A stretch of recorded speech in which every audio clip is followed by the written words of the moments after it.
आज के इस वीडियो में we will discuss about the human eye and eye defects, which is an important chapter of physics of class 10th. And from this chapter multiple types of questions are being asked in multiple ways, so this chapter becomes important. So आज के इस video में इसलिए इस chapter को अच्छे से discuss करेंगे. So we start with human eye. We will first of all discuss the definition of human eye. How will we define the human eye? So human eye essentially is a sophisticated biological camera. एक biological camera है हमारी body में, एक कैमरे के रूप में function करता है. एक सिर्फ नॉर्मल कैमरा नहीं है, एक सोफिस्टिकेटेड मतलब बहुत ही इफ़ेक्टिव, बहुत ही प्रभावशाली कैमरा है. The human eye is a specialized sense organ, एक स्पेशलाइज सेंस ऑर्गन है. एंड रिफ्रैक्टिंग जो क्या करता है, वो एक लाइट क्या करता है, लाइट को रिफ्रैक्ट करता है थ्रू अ नेचुरल लेंस. हमारी आँख में क्या एक नेचुरल लेंस लगा हुआ है जिसको हम क्रिस्टलाइन लेंस कहते हैं, हम उसको आगे जानेंगे. टू फॉर्म इन्वर्टेड, एक इन्वर्टेड इमेज बनाता है, इससे एक इन्वर्टेड इमेज बनता है. रियल जो इमेज रियल होता वो इमेज रियल भी होता है. और कहाँ पे बनता है, ये बनता है स्क्रीन पे जो आँख के अंदर ही होती है, ह्यूमन आई के अंदर, जिसको हम रेटिना कहते हैं, जो कि एक लाइट सेंसिटिव क्या है, स्क्रीन है.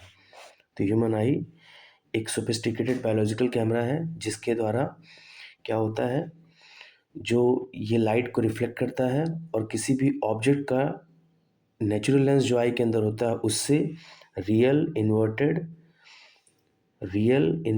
और लाइट सेंसिटिव जो लेयर होती है, इनर मोस्ट लेयर होती है ह्यूमन आई की, रेटिना जिसे कहते हैं, उस पर इमेज बनता है. इमेज कैसा होता है, रियल और इन्वर्टेड होता है. ये ह्यूमन आई की इमेज है विच यू कैन ऑब्जर्व. इसके सारे कंपोनेंट्स को हम धीरे धीरे पढ़ेंगे. अब ह्यूमन जो आई की जो एनाटॉमी है उसको हम डिस्कस करेंगे. मल्टीपल पार्ट्स होते हैं ह्यूमन आई में. ह्यूमन आई का एक तरह से 3D इमेज है जिसको हम देख सकते हैं.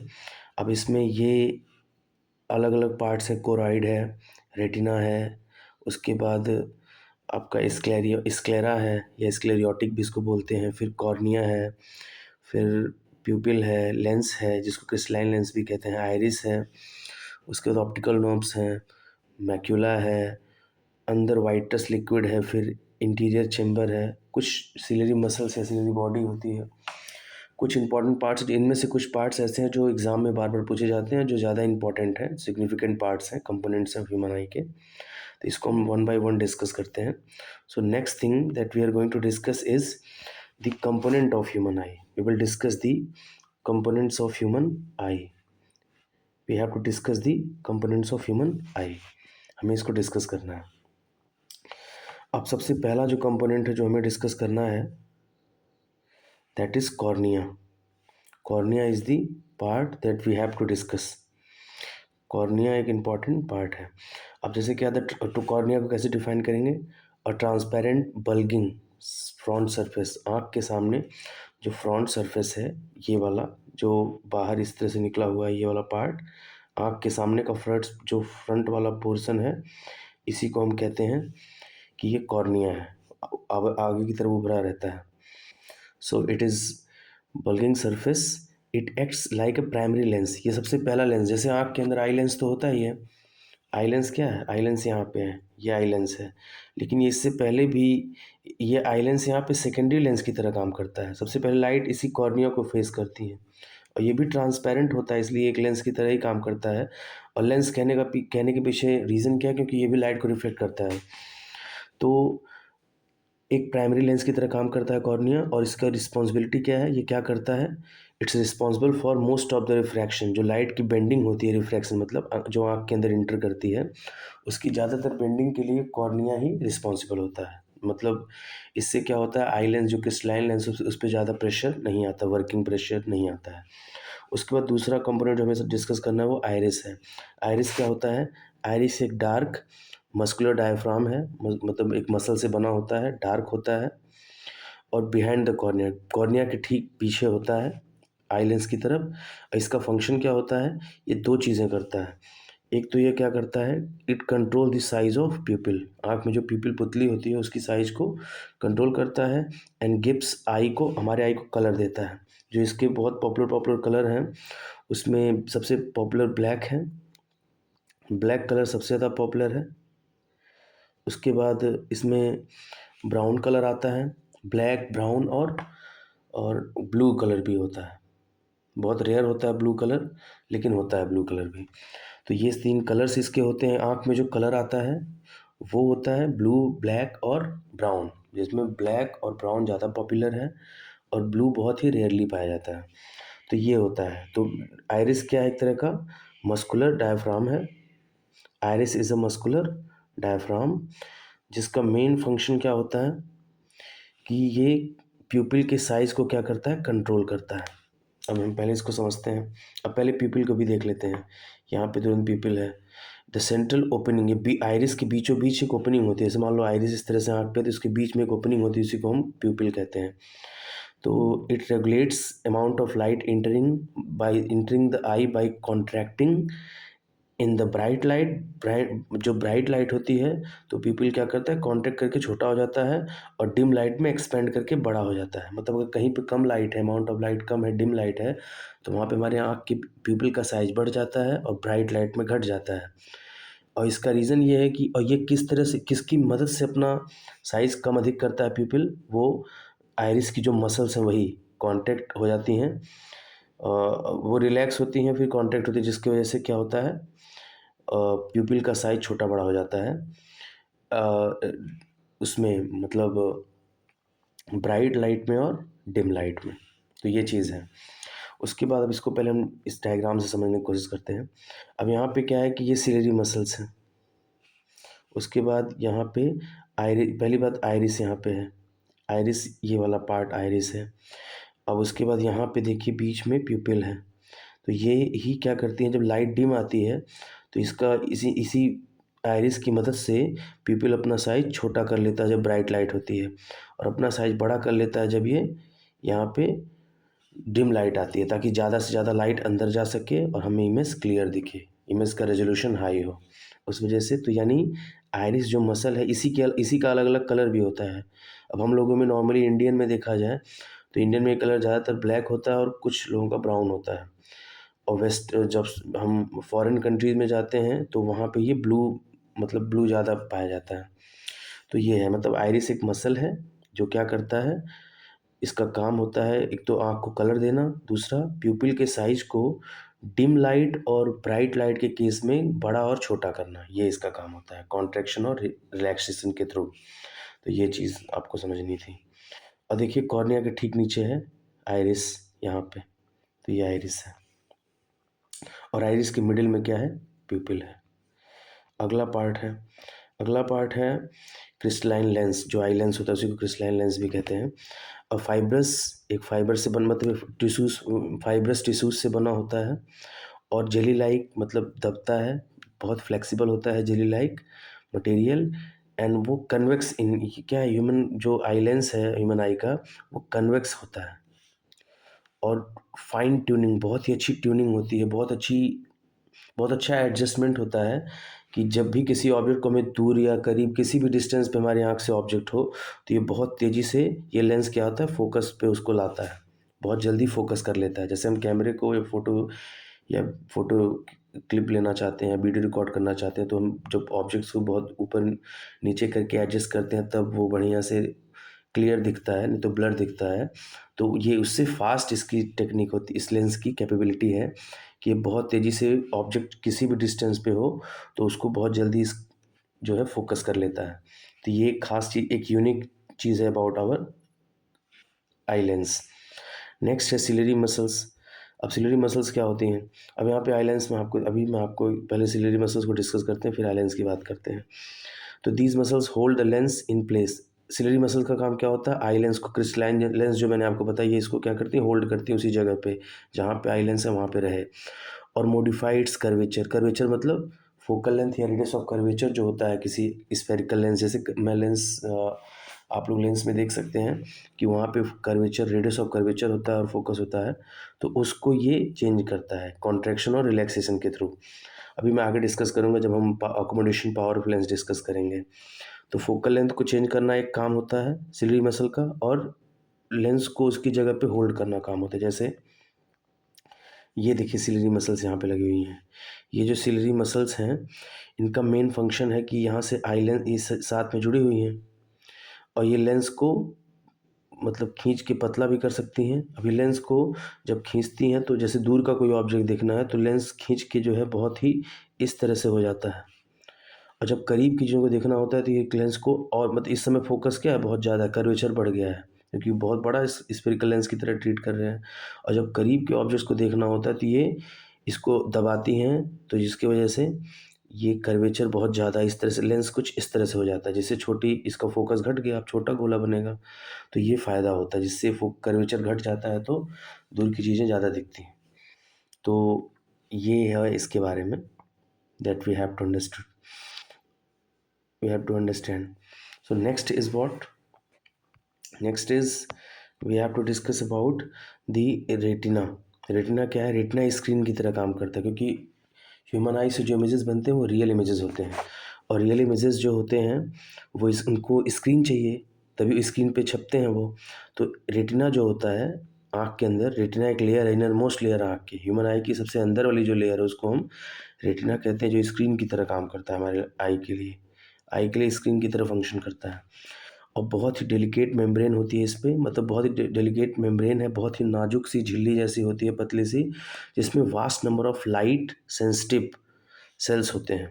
लाइट सेंसिटिव सेल्स होते हैं, इसको रॉड सेल्स कहते हैं। रॉड सेल्स जो होती हैं वो, rod cells are responsible for intensity of light intensity and cone for the colour. Cone जो सेल्स होती हैं वो कलर के लिए रिस्पॉन्सिबल होती है। अभी इसका भी डायग्राम मैं आपको दिखाऊंगा। उसके बाद हम ऑप्टिकल जो है, ऑप्टिकल नर्व्स की बात करते हैं। जैसे ऑप्टिकल नर्व्स क्या कर ट्रांसमिट करती हैं विजुअल इन्फॉर्मेशन। जो हम इमेज बनता है रेटिना पे, इस रेटिना पे जो इमेज बनता है उस इमेज को, विजुअल इन्फॉर्मेशन को ट्रांसमिट करती हैं optical nerves from retina to the brain, हमारे ब्रेन को, in the form of electrical signals के रूप में भेजती हैं। क्योंकि हमारे आँख पे रेटिना पे जो इमेज बनता है, हमारे आँख जो ह्यूमन आई है हमारी, यहाँ पे जो इमेज बनता है, जैसे मान लीजिए कोई ऑब्जेक्ट का यहाँ इमेज बने। अब जैसे मान लीजिए यहाँ पे कोई ऑब्जेक्ट है, यहाँ पे कोई ऑब्जेक्ट अगर है मान लीजिए, तो इसका इमेज जब यहाँ बनता है ह्यूमन आई पे तो ये उल्टा बनता है, यहाँ पे उल्टा इमेज बनता है। तो ये जो ऑप्टिकल नर्व्स यहाँ पे फैली हुई हैं, ये ऑप्टिकल नर्व्स हैं, ये ब्रेन में चली जाती हैं। तो यहाँ पे उल्टा इमेज बना है तो हम उल्टा तो देखते नहीं, हम सीधा देखते हैं। तो ब्रेन क्या करता है, इसको हमें सीधा डिजिटली इसको फ्लिप कर देता है ऑब्जेक्ट। तो हमें इन द वर्ल्ड, जो दुनिया में जो ऑब्जेक्ट हमें दिखता है वो सीधा दिखता है। तो ब्रेन ऑप्टिकल नर्व्स ही इमेज यहाँ पे, ये जो आपको पीला लेयर दिख रहा है सबसे अंदर वाला, यही क्या है, रेटिना है। ये पूरा लेयर क्या है, रेटिना है। इसी पे इमेज बनता है। ये लाइट सेंसिटिव होता है, और इसी पे रॉड और कोन जैसे बहुत सारे सेल पाए जाते हैं। तो यहाँ पे रेटिना पे ये जो सेल्स हैं लाइट सेंसिटिव होते हैं। तो इनका फंक्शन होता है कि इमेज जब इस पे बनता है तो कलर की पहचान करना, इंटेंसिटी की पहचान करना, ये सब के प्रति ये क्या है, सेंसिटिव होते हैं। और यहाँ से ऑप्टिकल नर्व्स जो हैं, ये ऑप्टिकल सिग्नल जो, जैसे ऑप्टिकल जो सिग्नल होता है, जो विजुअल इन्फॉर्मेशन होती है, यहाँ पे कौन सा इमेज बना उसकी इन्फॉर्मेशन ब्रेन तक चली जाती है। फिर ब्रेन इस उल्टे इमेज को क्या करता है, सीधा कर देता है हमारे एक्सपीरियंस में। तो हम ऑब्जेक्ट को इन द वर्ल्ड क्या है, सीधा देखते हैं। तो ये चीज़ है। अब नेक्स्ट है कि जो अगला है स्क्लेरियोटिक, हमें स्क्लेरियोटिक को पढ़ना है। स्क्लेरियोटिक मीन्स, स्क्लेरियोटिक मतलब होता है कि एक सबसे आउटर मोस्ट लेयर है आँख का। हमारे आँख का आउटर मोस्ट लेयर है, सबसे बाहर वाला लेयर है हमारे आँख के अंदर। हमारे आँख का सबसे बाहर वाला लेयर है। ये बहुत टफ होता है क्योंकि बाहर का है, तो इंजरी से, एक्सटर्नल इंजरी से हमारी आँख को बचाता है। इंटरनल जो डेलिकेट ऑर्गन्स हैं, आँख के कंपोनेंट्स हैं, उसको बचाता है। ये वाइट लेयर होता है, eyeball, white layer of the eyeball. पूरे आँख को वाइट लेयर, जो पूरे आँख का जो वाइट लेयर है उस वो वही है, स्क्लेरियोटिक ही है। बहुत हार्ड टिश्यू से बनता है, फ्लेक्सिबल टिश्यू से बनता है, जो हमारी आँख को इनर स्ट्रक्चर को प्रोटेक्ट करता है, रक्षा करता है। And maintains the eye shape, और आँख के शेप को बरकरार रखता है ताकि आँख इफिशिएंटली काम करे। उसके बाद अगला लेयर होता है जो, ये सबसे आउटर मोस्ट लेयर है। आँख की, और ये उसके ठीक नीचे इनर मोस्ट लेयर कौन सी है? रेटिना, जो स्क्रीन की तरह काम करती है। आउटर मोस्ट लेयर क्या है? स्क्लेरोटिक, और दोनों के बीच में कोरॉइड होता है। अब ये क्या है? Dark pigmented vascular layer. ये डार्क होता है, मतलब लाल कलर का होता है, रेड कलर का, और इसमें बहुत सारी ब्लड वेसल्स होती हैं, और ये स्क्लेरियोटिक और रेटिना के बीच में पाया जाता है, जिसका काम क्या होता है? एक्स्ट्रा जो लाइट होती है रेटिना पे, जब कोई इमेज बनता है, कोई लाइट पड़ती है, तो एक्स्ट्रा लाइट को ये एब्जॉर्ब कर लेती है कोराइड, जो इन दोनों के बीच में जो लेयर होती है, ताकि आँखों के अंदर अगर एक्स्ट्रा लाइट रहेगा तो रिफ्लेक्शन होगा, जिससे ब्लरी विज़न या आँख में जो इमेज बनेगा रेटिना पे वो साफ नहीं दिखेगा। तो उस चीज़ को अवॉइड करने के लिए फ़ायदा होता है इसका, कि कोरॉइड ये काम करती है, एक्स्ट्रा जो लाइट होती है उसको एब्ज़ॉर्ब कर लेती है। और apart from the absorption of extra light जो है, ये न्यूट्रिएंट्स को भी सप्लाई करती है। हमारे इंटरनल जो आँख के जो ऑर्गन्स हैं, उनके न्यूट्रिशन की ज़िम्मेदारी भी इसी की होती है, क्योंकि ये जो ऐसा लेयर है आँख का जिसमें वेस्कुलर लेयर्स होती है, इसमें वेस्कुलर मतलब एक तरह से ब्लड वेसल्स यहाँ पे इन्वॉल्व हैं, तो ब्लड के थ्रू सारे न्यूट्रिएंट्स जो होते हैं आँख के लिए वो यहाँ तक पहुँच, जैसे मान लीजिए आपको आंवला खाना, आंवला आँख के लिए अच्छा होता है, तो ये जो आंवले का न्यूट्रिशन होता है वो कोरॉइड के थ्रू ही आँख तक पहुँचता है, तो ये चीज़ है। उसके बाद एक्वियस ह्यूमर। एक्वियस ह्यूमर क्या होता है? एक ट्रांसपेरेंट वाटरी फ्लूइड है जो कॉर्निया के पीछे होता है। कॉर्निया जो आइरिस वाला पार्ट मैंने बताया था, कॉर्निया और लेंस के बीच में होता है, जो आँख के शेप को मेंटेन करता है और नरिशमेंट करता है, प्रोवाइड करता है आँख के उस पार्ट में जो अंदर होते हैं, उस बीच, उस आसपास के रीजन में जहाँ पे ये अवेलेबल होता है। उसके बाद एक्वियस ह्यूमर। एक्वियस ह्यूमर क्या होता है? एक ट्रांसपेरेंट वाटरी फ्लूइड है बियॉन्ड द कॉर्निया, दैट ये तो मैं पढ़ा चुका हूँ। Vitreous humour. वाइट्रस ह्यूमर क्या है? क्लियर जेली लाइक सब्सटेंस है, फिलिंग, जो क्या करता है? भरता है space between lens and the retina, जो हेल्प करता है आई बॉल के शेप को मेंटेन करने में। स्फेरिकल बना, मतलब गोले की तरह बना रहे बीच में, क्योंकि खाली रहेगा तो पिचक जाएगा, और बीच में जो वाइट्रस ह्यूमर भरा होता है तो वो शेप मेंटेन होता है। उसके बाद rod sales and cone cells की बात मैंने की थी।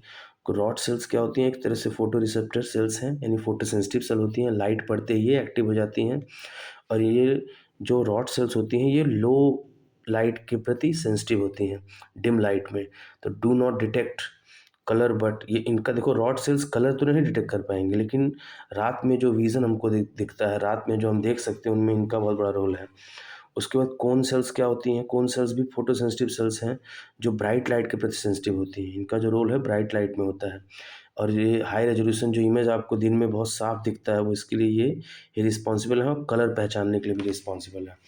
तो पहले मैं आपको रॉड सेल्स और कोन सेल्स यहीं दिखा दे रहा हूँ। देखिए यहाँ पे हैं रॉड सेल्स और कोन सेल्स। अब देखिए यहाँ पे जो अलग अलग कलर का आपको दिखा, ये सब कोन सेल हैं, ये अलग अलग कलर को पहचानने में हमारी मदद करती हैं, और ये रॉड सेल्स हैं। रॉड सेल्स का क्या काम होता है? डिम लाइट में आपको देखने में हेल्प करते हैं, और डे टाइम में जो क्लियर बहुत इमेज आपको दिखता है वो यही रिस्पॉन्सिबल है, इसी उस चीज़ के लिए यही रिस्पॉन्सिबल है। उसके बाद मैं आपको ह्यूमन आई में सारे पार्ट्स को एक बार फिर से एक्सप्लेन कर दे रहा हूँ, ताकि आप इसको अच्छे से समझ सकें। यहाँ पे अब जैसे मैंने आपको बताया वाइट्रस जो लिक्विड होता है, वाइट्रस जो लिक्विड होता है यहाँ पे, ये वाला जो है, अब देखिए यहाँ पे ये हमारा लेंस है, आई लेंस है, और ये रेटिना है। इसके बीच में जो वाइट्रस लिक्विड भरा हुआ है, ये क्या करता है? बॉडी ये पूरा भरा रहता है इसमें, तो ये आँख के शेप को मेंटेन करता है। और यहाँ पे कॉर्निया और लेंस के बीच में यहाँ पे एक लिक्विड पाया जाता है, जिसको हम लोग एक्वियस ह्यूमर कहते हैं। वो भी यहीं पे रहता है, आँख की नरिशमेंट करता है, और यहाँ पे जो है एक शेप को मेंटेन करता है, तो ये चीज़ होती है। उसके बाद यहाँ पे देखिए एक पार्ट है जो हमें समझना चाहिए, कि ये जो पार्ट है यहाँ पे सबसे ज़्यादा रॉड एंड कोन्स जो भी मैंने आपको दिखाया, वो सबसे ज़्यादा यहाँ पे प्रेजेंट होती हैं सेंट्रल पार्ट में, जिसकी वजह से यहाँ पे इमेज जो बनता है एकदम क्लियर बनता है, और कलर और उसका अच्छे से दिखता है, हाई रेजोल्यूशन पे इमेज बनता है। तो जिस येलो स्पॉट इसको कहते हैं आँख का, वो रेटिना का वो पोर्शन, वह एरिया जहाँ पे रॉड और कोन सेल्स सबसे ज़्यादा कंसंट्रेटेड होती हैं, सबसे ज़्यादा संख्या में होती हैं, वहाँ पे इमेज जो है उसका कलर अच्छे से दिखता है, वो हाई रेजोल्यूशन पे क्लियर इमेज बनता है, इसलिए इसको हम येलो स्पॉट कहते हैं। और ये एक पार्ट है जहाँ पे ऑप्टिकल नर्व्स ब्रेन में एंटर करती हैं, जहाँ पे ये जो रॉड एंड कोन सेल्स जो हैं, जो लाइट सेंसिटिव सेल्स हैं, ये इनकी कमी होती है, बहुत कम पाई जाती हैं, रेयरली पाई जाती हैं, जिसकी वजह से यहाँ पे इमेज नहीं बनता। यहाँ पे अगर कोई इमेज बनेगा, लेंस यहाँ पे लाइट अगर भेजे तो यहाँ पे रेज ऑफ लाइट आएंगे तो यहाँ में इमेज नहीं दिखेगा। अक्सर यही होता है, कुछ लोगों के एक्सीडेंट होने से अगर आँख की रोशनी चली जाती है तो लेंस क्या होता है, टेढ़ा हो जाता है, जिससे इमेज यहाँ पे बनने लगता है रेटिना की जगह, तो ये ब्लाइंड स्पॉट है, यहाँ पे कुछ नहीं दिखता है। तो ये चीज़ है। और रॉड सेल्स, कोन सेल्स मैंने डिस्कस कर दिया है, sclerotic everything I have discussed well. तो ये सब चीज़ें हो चुकी हैं। अब उसके बाद इसमें क्या है नेक्स्ट चीज़, तो ये ब्लाइंड स्पॉट मैंने बता दिया। उसके बाद मैंने ये बता दिया, अब येलो स्पॉट को मैक्यूला और फोविया भी बोलते हैं। अब कुछ फैक्ट्स हैं अबाउट दी ह्यूमन आई, कुछ अमेजिंग फैक्ट्स हैं जिसको हमें समझना चाहिए। एक अल्टीमेट रेजोल्यूशन, अगर रेजोल्यूशन की बात की जाए, अगर ह्यूमन आई एक डिजिटल कैमरा होता है, जैसा आज हम देखते हैं मोबाइल वगैरह में या कोई भी कैमरा देखते हैं, तो आज के समय अगर उसको उस डिजिटल कैमरा के रूप में, ह्यूमन आई क्या है कि बायोलॉजिकल कैमरा है, अगर उसको डिजिटल कैमरे से कंपैरिजन करते हैं, अगर डिजिटल कैमरा होता जिससे हम फोटो क्लिक कर सकते हैं, तो 576 मतलब 576 मेगापिक्सल इसका रेजोल्यूशन होता है। और आज के समय में अगर कंपैरिजन किया, जो मोस्ट एक्सपेंसिव आईफोन्स है ना, उनके पास भी यूजुअली जो मेन सेंसर होता है, उनका जो मेन कैमरा होता है, उसका 48 मेगापिक्सल्स होते हैं। तो आप खुद सोच सकते हैं कितना बड़ा डिफरेंस है ह्यूमन आई के रेजोल्यूशन में, ह्यूमन आई का जो लेंस है उसके रेजोल्यूशन में, और नॉर्मल जो हम लोग फ़ोन या मोबाइल या जो भी कैमराज होता है उसको जब हम बनाते हैं, उसके मेगापिक्सल्स में कितना बड़ा डिफरेंस है। तो ये चीज़ है। एक चीज़ है क्या है, फास्ट एज ए फ्लैश, बहुत तेज़ है इसका। जो जैसे सिलेरी मसल क्या करता है, सिलेरी मसल हेल्प करता है, आपने देखा था, लेंस के कर्वेचर को चेंज करता है, बहुत तेज़ी से खींच करके उसको दूर वाले ऑब्जेक्ट के लिए थिक लेंस बनाता है, बहुत पतला कर्वेचर बढ़ा देता है, यानी फोकस बढ़ जाता है। और करीब के ऑब्जेक्ट के लिए क्या करता है, उसको लेंस को थिक कर देता है, मोटा कर देता है, यानी थोड़ा सा उसका कर्वेचर घटा देता है, जिसकी वजह से हम ऑब्जेक्ट के इमेज को फोकस कर पाते हैं, चाहे किसी भी डिस्टेंस पे ऑब्जेक्ट अचानक करीब आ जाए, अचानक दूर आ जाए। मतलब हम इस फ़ोन की स्क्रीन पे देख रहे हैं तो फोकस कम है, तुरंत अगले सेकंड हम अगर पहाड़ पे देखने लगें तो सिलेरी मसल क्या करता है, आराम से उसको, सिलेरी मसल क्या करता है, आराम से उस चीज़ को एडजस्ट कर लेता है, फोकस को एडजस्ट कर लेता है। तो ये चीज़ होती है। तो रीफोकसिंग टाइम जो है लेस देन 1 सेकंड है, even less than 1 second, 1 second के अंदर ये, मतलब विद इन सेकंड्स ये चीज़ें होती हैं। सोचो कितना तेज़ी से जो है फोकस का एडजस्टमेंट करता है eye lens with the help of ciliary muscles, जो मैं पहले डिस्कस कर चुका हूँ। अब देखो ब्रेन क्या है, फोटोशॉप्स फॉर योर विजन। एक तरह से देखा, इसका इसका ये मतलब है कि हमारे आँख में जो हम वर्ल्ड देखते हैं, हम अप साइड को डाउन देखते हैं, ऊपर का नीचे दिखता है दिमाग के अंदर, लेकिन क्योंकि हमारा आई लेंस क्या है, जो लेंस हमारा है वो कन्वेक्स लेंस है, वो इन्वर्टेड इमेज, रियल और इन्वर्टेड इमेज बनाता है। तो ब्रेन हमारा क्या करता है, उसको फ्लिप करता है बहुत तेज़ी से, डिजिटली क्या करता है, उसको फ्लिप, बहुत तेज़ी से ये चीज़ होता है ताकि हम कंफ्यूज ना हो। तो हमें जो उल्टा इमेज होता है रेटिना पे, वो दिख ही नहीं पाता, हम इतनी तेज़ी से वो चीज़ होता है फ्लिपिंग, कि हम रियल सीधा इमेज ही देखते हैं। अब हीलिंग पावर, अब आँख में क्या है कि cornea is the only tissue in human I. Cornea एक टिश्यू है, पहली चीज़ क्या है, कॉर्निया क्या है, एक टिश्यू है ह्यूमन आई की, ह्यूमन बॉडी में, जो जिसमें ब्लड वेसल्स नहीं होती हैं, doesn't contain blood vessel, it gets oxygen directly from the air, ये एयर से सीधे ऑक्सीजन पाता है, और इसी वजह से ये heal minor scratches credibly fast. इसी वजह से जो छोटे मोटे स्क्रैचेज अगर आ जाएँ तो बहुत तेज़ी से, लगभग 24 घंटे या उससे 48 घंटे के अंदर ही सही हो जाते हैं। एक और चीज़ है, blink and you will miss it. अब जैसे इसमें ये अमेजिंग फैक्ट क्या है कि एवरेज पर्सन जो होता है लगभग 15 से 20 बार 1 मिनट में अपनी आँख को झपकाता है, मतलब एक ब्लिंक्स करता है। That's adds up over 10,000 a day, लगभग उसका अगर उस एक तरह से एवरेज पूरा दिन का निकाला जाए, अगर इंटीग्रेट किया जाए, तो 10,000 टाइम्स लगभग एवरेज देखा जाए तो एक दिन में होता है। तो हम ये कह सकते हैं कि हम अपने जितने टाइम हम जागते हैं उसका 10% टाइम क्या है, हम लोग आँख को झपकाने में समय चला जाता है। यानी अगर आप 100 साल ज़िंदा हैं, या मान लीजिए आप 50 साल की उम्र है आपकी, तो 5 साल आपने आँख झपकाने में गुजार दिया। ये इसके कहने का मैथमेटिकल सेंस है। अब उसके बाद अगला टॉपिक हमारा है कि हमें अकोमोडेशन पावर ऑफ ह्यूमन आई को डिस्कस करना है। अब अकोमोडेशन पावर मतलब क्या होता है कि ह्यूमन आई में जो आई लेंस है उसका जो कर्वेचर है, दूर के और पास के, मतलब डिस्टेंट ऑब्जेक्ट के लिए और क्लोज ऑब्जेक्ट के लिए, सिलेरी मसल के कॉन्ट्रैक्शन एंड रिलैक्सेशन के थ्रू फोकस बहुत तेज़ी से चेंज होता है। हमें अगर करीब का ऑब्जेक्ट देखना है तो सिलेरी मसल क्या करता है, लेंस को थिक कर देता है, मतलब उसके फोकल कर्वेचर को घटा देता है ताकि आराम से वो करीब के ऑब्जेक्ट पे फोकस हो जाए और एक क्लियर इमेज हमें देखने को मिल जाए, रेटिना पे हम वो इमेज बन पाए हाई रेजोल्यूशन का। और जैसे दूर का ऑब्जेक्ट रहेगा, बहुत डिस्टेंट ऑब्जेक्ट रहेगा, तो कर्वेचर को बढ़ा देगा लेंस को थिन करके, पतला करके, ताकि दूर के ऑब्जेक्ट का भी हाई रेजोल्यूशन वाला इमेज बन जाए, क्लियर इमेज बन जाए जिसको हम देख सकें। तो ये चीज़ होती है। तो अगर हम डिफाइन करें अकोमोडेशन पावर ऑफ ह्यूमन आई, ये अक्सर एग्जाम में पूछता भी है, तो इसकी डेफिनेशन क्या होगी हम उसको डिस्कस करते हैं फर्स्ट ऑफ ऑल। तो the ability of human eye lens to adjust its focal length to form sharp image of object at varying distance. कोई ऑब्जेक्ट अलग अलग डिस्टेंस पे हो, करीब हो, पास हो, कहीं पे भी हो, तो उसके हिसाब से जो के हमारे आँख की, ह्यूमन आई की जो फोकल लेंथ को एडजस्ट करने की क्षमता है, कैपेबिलिटी, एबिलिटी है, शार्प इमेज मतलब साफ इमेज बनाने के लिए, दूर करीब कहीं भी किसी डिस्टेंस पे जो ऑब्जेक्ट हो, उसी को हम क्या कहते हैं, पावर ऑफ अकोमोडेशन। और ये पावर आती कैसे है, सिलेरी मसल्स के द्वारा। सिलेरी मसल्स ही लेंस को खींचती हैं और उसको छोड़ती हैं, जिससे थिन और थिक लेंस होता है, जिससे हम दूर और करीब के ऑब्जेक्ट को क्लियरली देख सकते हैं। अब कुछ इंपॉर्टेंट चीज़ें जो जानना जरूरी है, जो एग्जाम में पूछा जाता है, एक क्या है, इसका प्रोसेस क्या है फोकल लेंथ को घटाने बढ़ाने का, जिससे वो दूर और करीब के ऑब्जेक्ट को देख सकता है क्लियर फोकस करके, क्लियर इमेज। अब ये होता है एक्शन ऑफ सिलेरी मसल, जो मैं पहले ही बताया। सिलेरी मसल से ही ऐसा होता है जो कर्वेचर को चेंज करती है, कर्वेचर चेंज होगा तो फोकस भी चेंज होगा, थिकनेस जो है लेंस का चेंज होगा, क्रिस्टलाइन लेंस भी कहते हैं आई लेंस को, तो चेंज होता है। अब limit of near vision, minimum distance eight which I can see object clearly. देखो सबसे छोटा इमेज, सबसे कम डिस्टेंस, मिनिमम डिस्टेंस जहाँ पे ऑब्जेक्ट बिना किसी, मतलब आँख बिना किसी तनाव के ऑब्जेक्ट को क्लियरली देख सकता है विदाउट एनी स्ट्रेन, मतलब बिना किसी तनाव के, वो 25 सेंटीमीटर है, जिसको हम नियर पॉइंट भी कहते हैं। ह्यूमन आई का नियर पॉइंट है, जो एक यंग आई होती है या एडोलसेंट आई होती है, उसकी बात मैं कर रहा हूँ।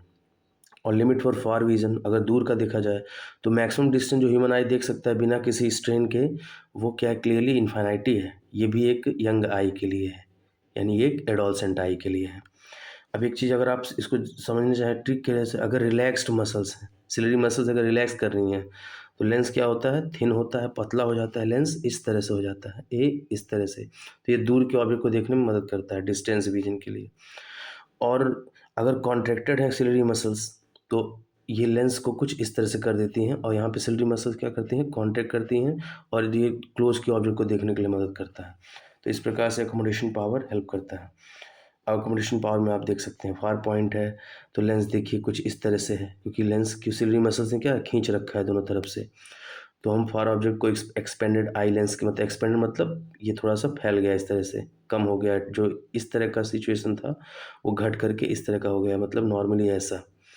तो जिससे हम फोकल लेंथ बढ़ गया, क्योंकि जितना पतला होगा लेंस उतना बड़ा सा गोला बनेगा, तो इसका मतलब लेंस का सेंटर ऑफ कर्वेचर से डिस्टेंस बढ़ेगा, रेडियस ऑफ कर्वेचर बढ़ेगा, तो फोकल लेंथ बढ़ेगा।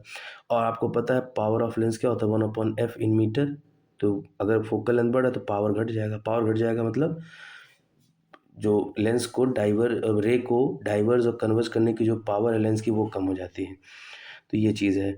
और वहीं अगर आप नियर पॉइंट के लिए देखें, तो अब सिलेरी मसल क्या है, सिलेरी मसल ने इसको दोनों तरफ से दबाया है, जिससे लेंस का कर्वेचर घट गया है। तो कर्वेचर घटने से लेंस यहाँ पे कन्वर्ज कर पा रहा है, तो इससे इमेज बनता है। यहाँ पे देखो नियर बाई ऑब्जेक्ट के लिए कॉन्ट्रैक्टेड आई लेंस होता है, फोकल लेंथ डिक्रीज हो जाता है। फोकल लेंथ डिक्रीज होगा तो क्या होगा, पावर बढ़ेगा।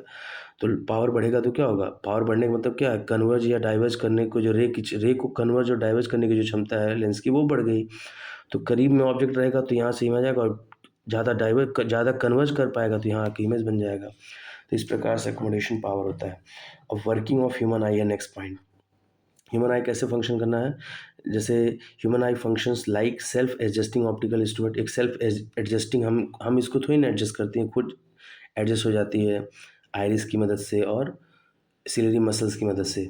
अब लाइट क्या है, light is enter the eyes through cornea, cornea से घुसती हैं आँख के अंदर, जो अधिक इनिशियल जो है रिफ्रैक्शन कर देता है, लाइट को बेंड कर देता है, क्योंकि इसीलिए कॉर्निया को हम प्राइमरी लेंस भी कहते हैं ह्यूमन आई का। उसके बाद आइरिस क्या करता है, प्यूपिल साइज को एडजस्ट करता है और लाइट के अमाउंट को रेगुलेट करता है। अगर ज़्यादा लाइट है तो डिम, अगर ब्राइट लाइट है तो छोटा हो जाता है, और डिम लाइट है तो बड़ा हो जाता है ताकि रेगुलेटेड अमाउंट में लाइट अंदर जाए जो आँख को नुकसान ना करे और आँख के ऊपर जोर ना पड़े। और उसके बाद इन मतलब रेगुलेटेड लाइट भेजता है दीज रेज़, उसके बाद पास करती हैं क्रिस्टलाइन लेंस से जो फाइन ट्यून्ड होता है फ़ोकस, और आँख इतना अच्छा फ़ोकस, उसके बाद वो फ़ोकस एडजस्ट कर लेता है, जिससे मतलब वही सिलियरी मसल का इस्तेमाल करके अकोमोडेशन पावर जो भी डिस्कस किया हूँ सिलियरी मसल से। और उसके बाद लेंस जो है रेटिना पे फ़ोकस हो जाता है, उसके बाद इन्वर्टेड और रियल इमेज बनता है, जिसको लाइट सेंसिटिव जो रॉड और कोन सेल्स होती हैं, वो इलेक्ट्रिकल इम्पल्सेस में कन्वर्ट कर देती हैं, जो सिग्नल्स कहाँ पहुँच जाते हैं, ऑप्टिकल नर्व्स जो होती हैं उनके थ्रू ब्रेन में जाती हैं, ब्रेन इमेज को सीधा कर देता है और उसको हम देख पाते हैं अच्छे से। तो इस तरह से आप फंक्शन ऑफ ह्यूमन आई लिख सकते हैं। मतलब अगर मैं इसको एक्सप्लेन करना चाहूँ तो वही है, यहाँ से लाइट जाता है, फिर यहाँ कॉर्निया से आगे पास करता है, बेंडिंग होता है, फिर लेंस में पहुँचता है, फिर उसके बाद लेंस भी करीब और दूर के हिसाब से सिलेरी मसल्स यहाँ से फोकस को घटाती बढ़ाती हैं। जैसा भी ऑब्जेक्ट जहाँ रहता है उसके बाद सीधे रेटिना पे जाके इमेज बन जाता है। ये इमेज उल्टा होता है, ऑप्टिकल नर्व्स जो होती हैं वो ब्रेन में इस सिग्नल को भेजती हैं, जो light sensitive rods cone cells यहाँ लगी होती हैं। तो ये जो है हमारे एक्सपीरियंस में ये ऑब्जेक्ट क्या होता है, बहुत तेज़ी से फ्लिप करके अपराइट हो जाता है, सीधा हो जाता है, तो हम सीधा इमेज देखते हैं। अब उसके बाद नेक्स्ट, अब जैसे मैं एक एग्जांपल यहाँ पे समझाना चाहूँ, तो ये देखिए एक पत्ता है, यहाँ पे एक लीफ है, ह्यूमन आई से ये गया इस तरह से कट करके यहाँ पे रेटिना पे देखिए उसका उल्टा इमेज बना है। लेकिन हम सीधा ही देखेंगे क्योंकि ब्रेन क्या कर रही है, ऑप्टिकल नर्व्स यहाँ पे फैली हुई हैं, ये तुरंत मैसेज ब्रेन के पास पहुँचा देते हैं, ब्रेन इसको सीधा हमारे एक्सपीरियंस में सीधा कर देता है, तो हम इसको सीधा देखते हैं। अब ह्यूमन आई में कुछ डिफेक्ट्स होते हैं जिसको हमें पढ़ना है, ये डिफेक्ट्स आर ऑल्सो इम्पॉर्टेंट। तो डिफेक्ट्स को हम सेकंड पार्ट में पढ़ेंगे। फर्स्ट पार्ट में हम अभी तक यहाँ तक समझ पाए हैं कि ह्यूमन आई की डेफिनेशन क्या थी, ह्यूमन आई के कंपोनेंट्स क्या होते हैं, अकोमोडेशन पावर हमने समझा, तो ये सारी चीज़ें हैं। अब हम ये जो डिफेक्ट वाला पार्ट है इसको पार्ट 2 में पढ़ेंगे, क्योंकि ये जल्दबाजी में करेंगे तो इसको हम अच्छे से समझ नहीं पाएंगे और ये ज़्यादा इम्पोर्टेंट पार्ट है, इसलिए हम इसको सेकंड पार्ट में कवर करेंगे।